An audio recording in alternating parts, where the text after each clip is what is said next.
Alright, so this here is your graphics card, and this is what renders all the 3D images in games and other displays on your monitor. And it outputs directly to the monitor through this HDMI right here, and then is powered over here. And it's got a little cord up here somewhere that connects to the computer and like the CPU, and actually tells it what to display and matches everything together with like what you're actually doing on the computer.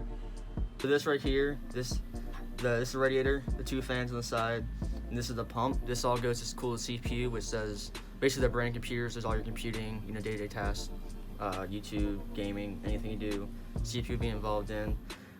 This is the pump, pumps water through this tube into the radiator. The water is in the radiator, gets cooled through the fans, then back out into the CPU with cool water, and it just keeps doing a continuous cycle, similar to what a car would do.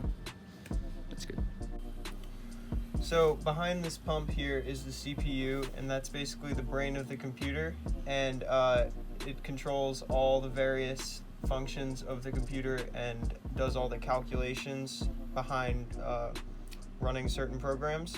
And this is an overclockable CPU that comes with a stock 3 gigahertz processor, or like processing speed.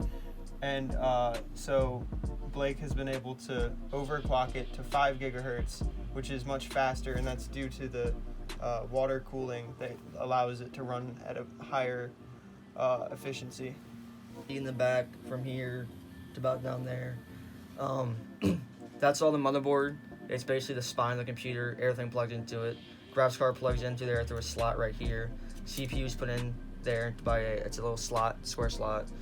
This is the RAM, it's plugged into these little slots. Everything's just plugged into the motherboard. It's basically everything is plugged into it and communicates through there. It's just the spine of the computer. It's just a circuit board. And this is basically a 700 with 50 watt power supply, and the computer only draws 450 watts because it doesn't need that much power to run. But the reason for putting a higher capability power supply is because it allows you to protect the power supply, because you're not taking its full capability, you're just making it do basically light work for what it's capable of. And this also has various outputs that power different parts of the computer, and they have different voltages and wattages depending on which part they are.